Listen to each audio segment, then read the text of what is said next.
शरद पवार और उद्धव ठाकरे के गठजोड़ की वजह से कांग्रेस महाराष्ट्र में अलग थलग पड़ती जा रही है।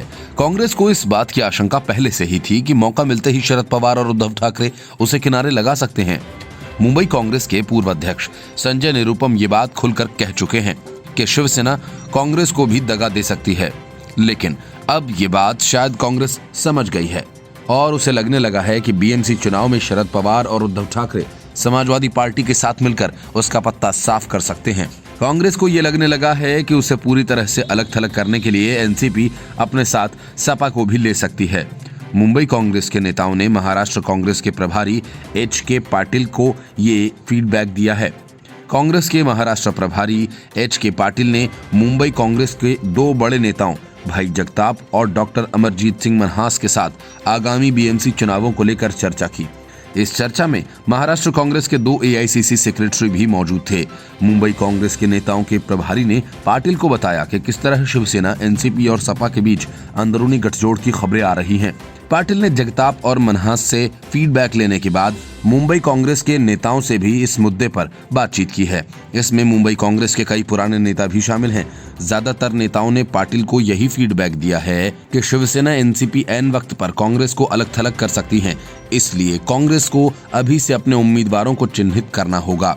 संगठन की ओवर हीलिंग जितनी जल्दी हो सके पार्टी को उतना ज्यादा फायदा मिलेगा। मुंबई कांग्रेस के एक बड़े नेता ने तो पाटिल से साफ साफ शब्दों में ये भी कहा कि शिवसेना को मात देने के लिए बीजेपी राज ठाकरे के साथ मिलकर बीएमसी चुनाव में उतरने की योजना बना रही है। ये सारे ध्रुवीकरण मराठी वोटों का बिखराव करने के मकसद से किया जा रहा है। ऐसी स्थिति में कांग्रेस का एक तीसरा विकल्प बनकर जनता के समक्ष जाना ठीक रहेगा।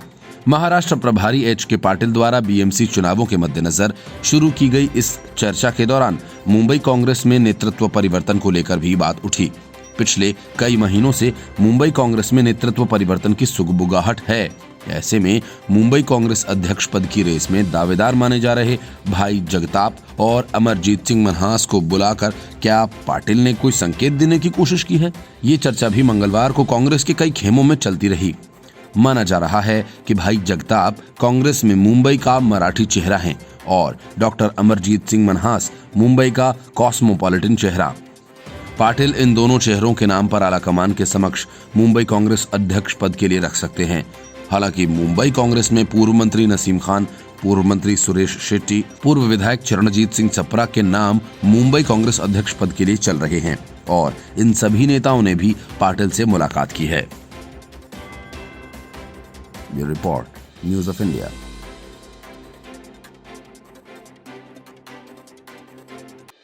कांग्रेस कार्य समिति की तो नहीं, लेकिन सोनिया गांधी की मदद के लिए बनी 6 सदस्यीय समिति की बैठक हुई। दिलचस्प ये है कि बैठक में न तो बिहार के नतीजों पर चर्चा हुई और न ही उपचुनावों को लेकर कोई बात हुई। बैठक हुई तो सिर्फ इसलिए कि कांग्रेस में कैसे गांधी वाड्रा परिवार का इकबाल बुलंद रहे और विरोध कर रहे नेताओं को किनारे लगाया जाए, क्योंकि बिहार चुनाव के नतीजों के बाद कपिल सिब्बल ने एक बार फिर गांधी वाड्रा परिवार के खिलाफ मोर्चा खोल दिया है।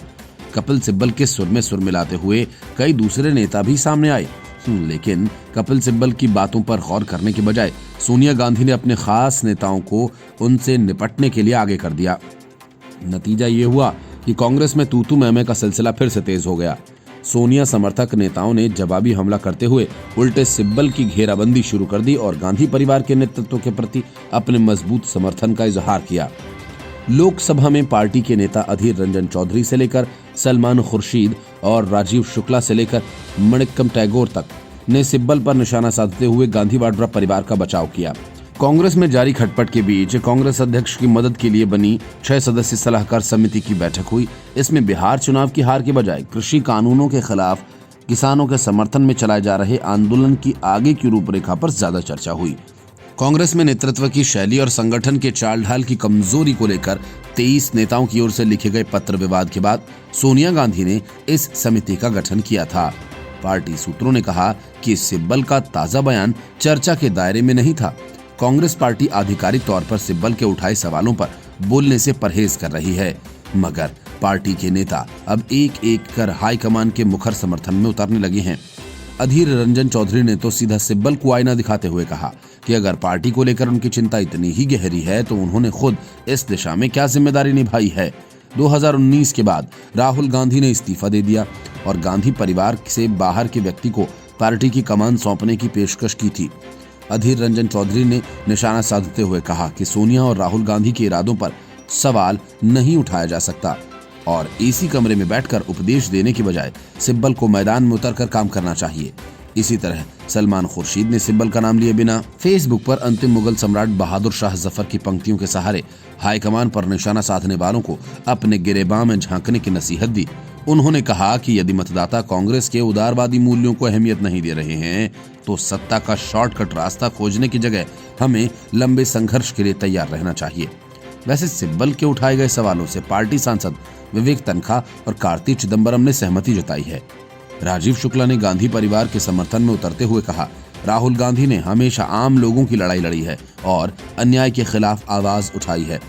इतना ही नहीं, वे विपक्ष की इकलौती निडर आवाज भी हैं। राजस्थान के मुख्यमंत्री और पार्टी के दिग्गज नेता अशोक गहलोत ने तो पहले ही दिन सिब्बल के सवालों को खारिज कर दिया था। पर यह भी ध्यान देने योग्य है कि सिब्बल की आलोचना और हाईकमान के बचाव में उतरे नेताओं में उन वरिष्ठ नेताओं में से कोई नहीं है जो पहले कार्यशैली पर आवाज उठा चुके हैं। जाहिर है कि कांग्रेस में शुरू हुई खटपट के इस दौर के जल्द थमने के आसार नजर नहीं आते हैं। ये report news of India. Kapil Sibal के बाद अब आनंद शर्मा ने कांग्रेस के खिलाफ मोर्चा खोल दिया है और कांग्रेस की नीतियों से हटकर भारत को चीन के साथ ट्रेड डील करने की सलाह देने लगे। अब आनंद शर्मा कहते हैं, चीन की अगुवाई में बने रीजनल कॉम्प्रिहेंसिव इकोनॉमिक पार्टनरशिप यानी ICEP में भारत शामिल हो जाए। आनंद शर्मा ने चीन की अगुवाई में बने रीजनल कॉम्प्रिहेंसिव इकोनॉमिक पार्टनरशिप यानी RCEP में भारत शामिल हो जाए। आनंद शर्मा ने ट्वीट कर कहा कि चीन की अगुवाई में हुई दुनिया की सबसे बड़ी स्वतंत्र व्यापार डील RCEP से दूर रहना पीछे की ओर कदम बढ़ाने जैसा था। केंद्रीय मंत्री रह चुके शर्मा का यह बयान कपिल सिब्बल की पार्टी नेतृत्व की आलोचना के बाद आया। आनंद शर्मा उन नेताओं में शामिल हैं जिन्होंने पिछले अगस्त महीने में सोनिया गांधी को पार्टी के संगठन में व्यापक बदलाव के लिए चिट्ठी लिखी थी। बिहार चुनाव में कांग्रेस पार्टी के कमजोर प्रदर्शन को लेकर सिब्बल ने सार्वजनिक तौर पर अपनी बात रखते हुए कांग्रेस नेतृत्व को आड़े हाथों लिया था और सांगठनिक स्तर पर अनुभवी और राजनीतिक हकीकत को समझने वाले लोगों को आगे लाने की मांग की थी। पार्टी नेतृत्व पर बिना लाग लपेट की आलोचना करते हुए कपिल सिब्बल ने कहा था कि आत्मचिंतन का समय खत्म हो गया। सिब्बल ने कहा कि हमें कई स्तर पर कई चीजें करनी है। संगठन के स्तर पर मीडिया में पार्टी की राय रखने को लेकर उन लोगों को आगे लाना है जिन्हें जनता सुनना चाहती है। साथ ही सतर्क नेतृत्व की जरूरत है जो बेहद एहतियात के साथ अपनी बातों को जनता के सामने रखे। सिब्बल ने कहा कि पार्टी को स्वीकार करना होगा कि हम कमजोर हो रहे हैं। ठीक इसी वक्त आनंद शर्मा ने क्षेत्रीय समग्र आर्थिक साझेदारी RCEP का राग छेड़ दिया। उन्होंने कहा कि इसमें शामिल नहीं होने का सरकार का फैसला दुर्भाग्यपूर्ण है क्योंकि ये प्रक्रिया भारत के सामरिक और आर्थिक हित में है। गौरतलब है कि करीब 1 साल पहले कांग्रेस ने RCEP में भारत के शामिल होने संबंधी किसी भी कदम का पुरजोर विरोध किया था। बाद में सरकार ने इसमें शामिल नहीं होने का फैसला किया था। इस पर कांग्रेस ने दावा किया था कि उसके शीर्ष नेताओं के दबाव में सरकार अपने कदम पीछे खींच रही है। आनंद शर्मा ने ट्वीट किया और कहा कि RCEP में शामिल नहीं होने का भारत का फैसला दुर्भाग्यपूर्ण और अनुचित है। इस एशिया प्रशांत एकीकरण की प्रक्रिया का हिस्सा बनना भारत के सामरिक और आर्थिक हित में है। उन्होंने कहा कि इससे पीछे हटने से उन वर्षों की बातचीत पर पानी फिर गया है जो भारत को RCEP का हिस्सा बनाने के लिए की गई थी। हम अपने हितों के लिए सुरक्षा कवच सुनिश्चित करने के बारे में बातचीत कर सकते थे। RCEP से दूर रहना एक प्रतिगामी कदम है। दूसरी तरफ कांग्रेस के वरिष्ठ नेता और पूर्व वित्त मंत्री पी चिदंबरम ने कहा कि जब तक कांग्रेस पार्टी इस मुद्दे पर विचार नहीं रखेगी तब तक मैं अपना अंतिम दृष्टिकोण सामने नहीं रखूंगा। उन्होंने कहा कि RCEP में भारत के शामिल होने के पक्ष और विपक्ष दोनों की दलीलें हैं, लेकिन ये बहस संसद में या लोगों के बीच या विपक्षी दलों को शामिल करके कभी नहीं हुई। ये एक लोकतंत्र में केंद्रीयकृत निर्णय लेने का एक अस्वीकार्य और बुरा उदाहरण है। RCEP में भारत इसलिए शामिल नहीं हुआ क्योंकि ऐसा करने से देश में चीनी सामानों की बाढ़ आ जाती और उसका सीधा असर भारत के छोटे उद्योगों और कारोबारियों पर पड़ता। Bureau report, news of India. Mamata Banerjee के विधायकों और नेताओं को प्रशांत किशोर पसंद नहीं है और न ही उनकी बातें। टीएमसी में प्रशांत किशोर को लेकर मचा बवाल अब खुलकर सामने आने लगा है। टीएमसी के विधायक नियामत शेख ने तो जनसभा में ही प्रशांत किशोर के खिलाफ बोलना शुरू कर दिया। एक जनसभा में नियामत शेख ने कहा कि क्या हमें प्रशांत किशोर से राजनीति सीखने की जरूरत है? यदि पश्चिम बंगाल में तृणमूल कांग्रेस को झटका लगता है तो इसके लिए सिर्फ प्रशांत किशोर ही जिम्मेदार होंगे। अब सवाल यह है कि नियामत शेख को प्रशांत के खिलाफ जनसभा में क्यों बोलने की जरूरत पड़ी? ये बात वे पार्टी के फोरम पर भी कर सकते थे, लेकिन जिस अंदाज में नियामत शेख ने पीके के खिलाफ मोर्चा खोला है उससे साफ है कि पार्टी अपने विधायकों की सुन नहीं रही है। मामला काफी आगे बढ़ गया है। कूच बिहार के विधायक मिहिर गोस्वामी पहले ही अपना गुस्सा खुलकर जता चुके हैं। गोस्वामी ने सोशल मीडिया पर पोस्ट कर पूछा कि क्या तृणमूल कांग्रेस सचमुच ममता बनर्जी की पार्टी है? ऐसा लग रहा है कि इस पार्टी को किसी कॉन्ट्रैक्टर के हाथ में सौंप दिया गया है। पश्चिम बंगाल चुनाव से पहले टीएमसी में यह खटपट ममता बनर्जी के लिए बहुत बड़ा झटका है। कद्दावर नेता शुभेंदु अधिकारी पहले ही अपने बगावती तेवर दिखा चुके हैं। विधायक बेचाराम मन्ना इस्तीफा दे चुके हैं।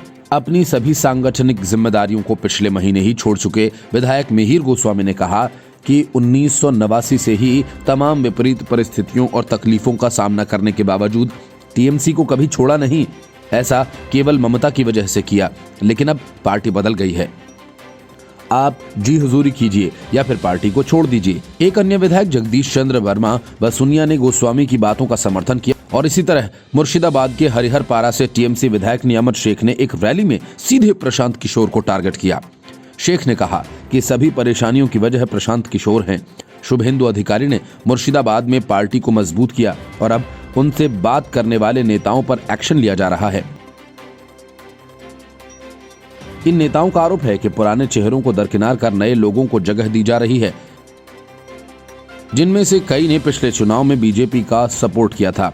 दरअसल पिछले साल हुए लोकसभा चुनाव में पश्चिम बंगाल की 42 में से 18 सीटों पर बीजेपी ने जीत दर्ज की थी। इसके बाद ममता बनर्जी ने प्रशांत किशोर का सहयोग लिया और प्रशांत ममता के भतीजे और लोकसभा सांसद अभिषेक बनर्जी के साथ मिलकर काम कर रहे हैं। इतना ही नहीं, पार्टी में प्रशांत किशोर का कद भी बढ़ गया है।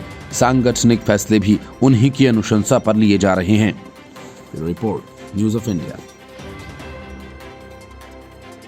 कांग्रेस ने जम्मू कश्मीर में चाल तो बहुत सोच समझकर चली थी।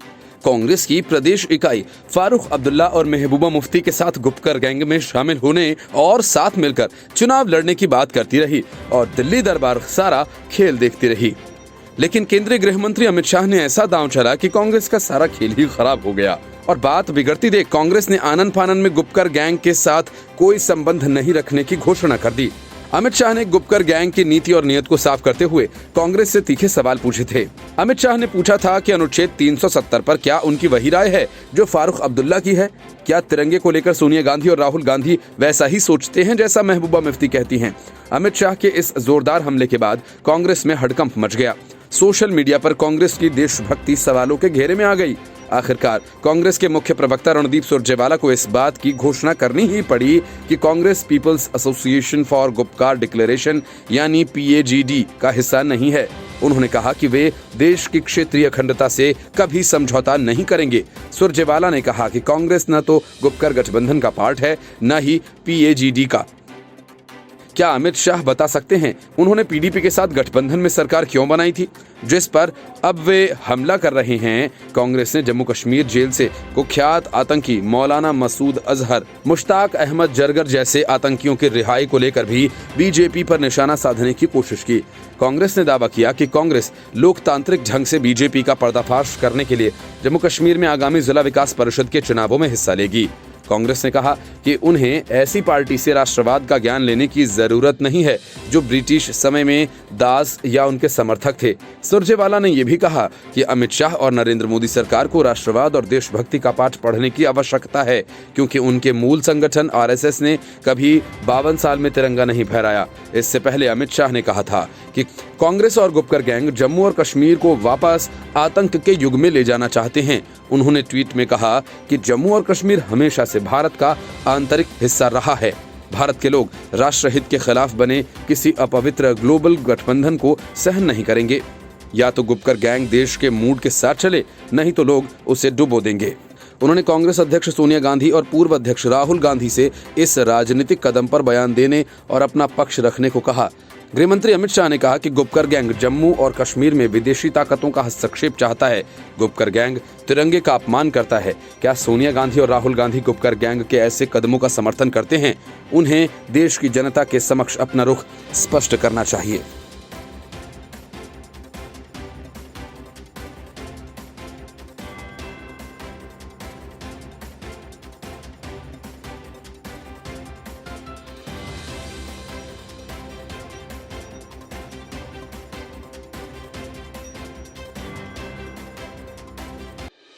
चीन की अगुवाई वाले क्षेत्रीय व्यापक आर्थिक भागीदारी यानी RCEP को लेकर कांग्रेस में जंग छिड़ गई है। एक तरफ आनंद शर्मा कहते हैं कि भारत इसमें शामिल हो जाए, तो दूसरी तरफ जयराम रमेश का मानना है कि इसमें शामिल नहीं होकर देश ने अच्छा काम किया है।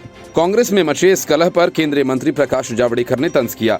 उन्होंने ट्वीट कर कहा कि RCEP पर कांग्रेस के वरिष्ठ नेतृत्व में आंतरिक विरोधाभास और भ्रम उजागर हुआ है। प्रकाश जावड़ेकर ने ट्वीट किया और कहा कि महत्वपूर्ण मुद्दों जैसे कि RCEP को लेकर कांग्रेस के वरिष्ठ नेतृत्व में आंतरिक विरोधाभास और भ्रम उजागर हुआ है।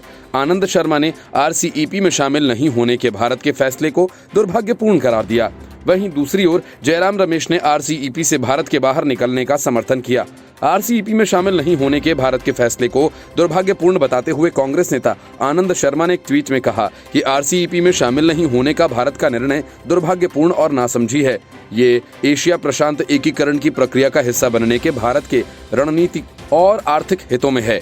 उन्होंने आगे कहा कि भारत के बाहर निकलने से RCEP के हिस्से के तौर पर देश को स्वीकार किए जाने के लिए की गई कई सालों की प्रेरक वार्ता को नकार दिया गया।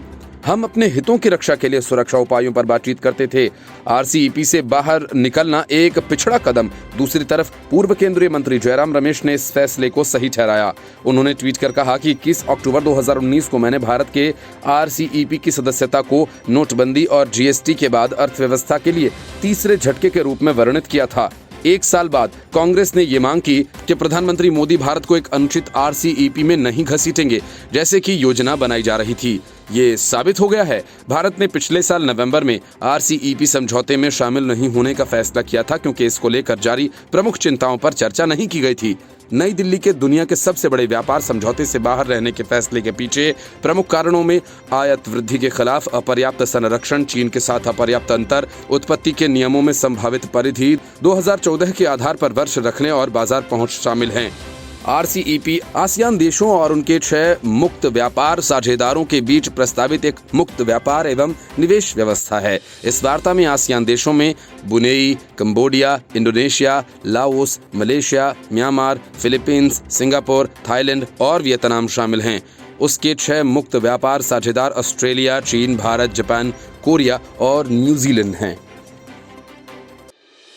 कपिल सिब्बल कांग्रेस को लेकर जो सवाल उठा रहे हैं, कुछ वैसी ही बातें अब पी चिदंबरम भी कर रहे हैं। उन्होंने कहा, जमीनी स्तर पर कांग्रेस का संगठन या तो नहीं है या कमजोर पड़ चुका है। हर स्तर पर आत्ममंथन की जरूरत है। चिदंबरम ने ये कहकर कि राहुल गांधी किसी गैर गांधी को पार्टी अध्यक्ष बनाने की बात कह चुके हैं, एक तरह से सोनिया गांधी पर दबाव डाला कि वो फिर से राहुल गांधी को पार्टी अध्यक्ष बनाने की नहीं सोचें। अब कांग्रेस किसे पार्टी का अध्यक्ष चुनेगी, ये तो सिर्फ और सिर्फ गांधी वाड्रा परिवार पर ही निर्भर करता है, क्योंकि चुनने वाले सारे लोग इसी परिवार के रहमो करम पर हैं। बिहार चुनाव के नतीजों के बारे में चिदंबरम ने कहा, संदेश साफ है कि गैर भाजपाई गठबंधन बीजेपी के गठबंधन के बराबर वोट पा सकता है, पर बीजेपी के गठबंधन से सीटों के मामले में आगे निकलने के लिए हमें जमीनी स्तर पर मजबूत संगठन चाहिए। जमीनी स्तर पर पकड़ हो तो छोटी पार्टियां भी जीत सकती हैं। ये भाकपा माले और ओवैसी ने साबित कर दिया। उन्होंने कांग्रेस के प्रदर्शन के बारे में कहा, मुझे लगता है कि कांग्रेस ने बिहार में अपने संगठन की ताकत से ज्यादा सीटों पर चुनाव लड़ा। कांग्रेस को मिली करीब 25 ऐसी सीटें थीं जिन पर 20 साल से बीजेपी या उसके सहयोगी जीत रहे थे। कांग्रेस को इन सीटों पर चुनाव लड़ने से इनकार करना चाहिए था। पार्टी को सिर्फ 45 उम्मीदवार ही उतारने चाहिए थे। अब केरल, तमिलनाडु, पुडुचेरी, पश्चिम बंगाल और असम सामने हैं। हमें देखना है वहां क्या नतीजे सामने आते हैं। चिदंबरम ने कहा कि मैं गुजरात, MP, UP और कर्नाटक के उपचुनावों के नतीजों से ज्यादा चिंतित हूं। ये नतीजे बताते हैं कि जमीनी स्तर पर या तो पार्टी का संगठन कहीं नहीं है या कमजोर पड़ चुका है। बिहार में राजद कांग्रेस के लिए जमीन उपजाऊ थी। हम जीत के इतने करीब होकर क्यों हारे, इसकी समीक्षा होनी चाहिए। याद रखिए, ज्यादा समय नहीं हुआ जब कांग्रेस ने राजस्थान, मध्य प्रदेश, छत्तीसगढ़ और झारखंड में जीत हासिल की थी। कांग्रेस के नए अध्यक्ष के सवाल पर चिदंबरम ने कहा, मैं नहीं कह सकता कि अखिल भारतीय कांग्रेस कमेटी की बैठक में अध्यक्ष कौन चुना जाएगा। कोई भी चुनाव लड़ सकता है।